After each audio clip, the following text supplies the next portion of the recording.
In the early 20th century, colonial powers like Imperial Japan systematically established Western-style schools across occupied regions.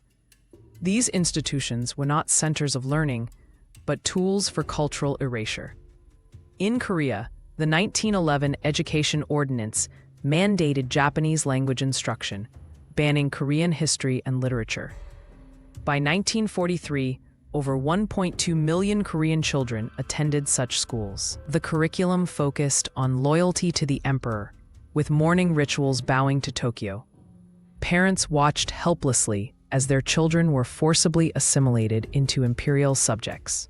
Inside classrooms, children were subjected to relentless ideological training.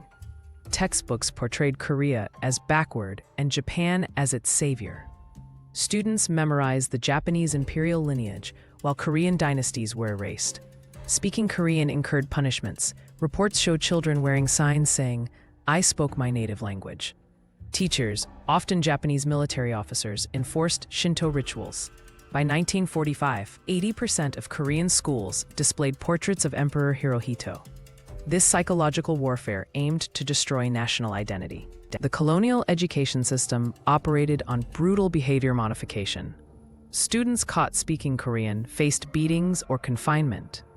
Meanwhile, collaborators' children received medals for denouncing their heritage. Schools held mandatory patriotic rallies where students pledged allegiance to Japan. Physical education became military drills.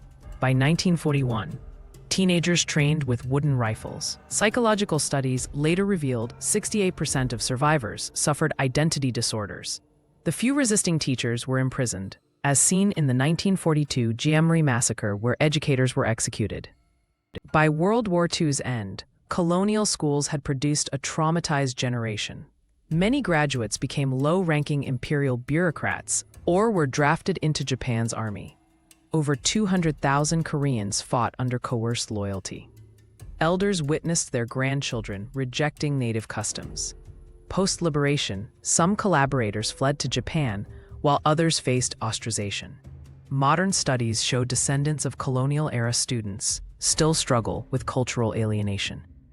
This systematic erasure explains why Korea today aggressively preserves its heritage against historical distortion.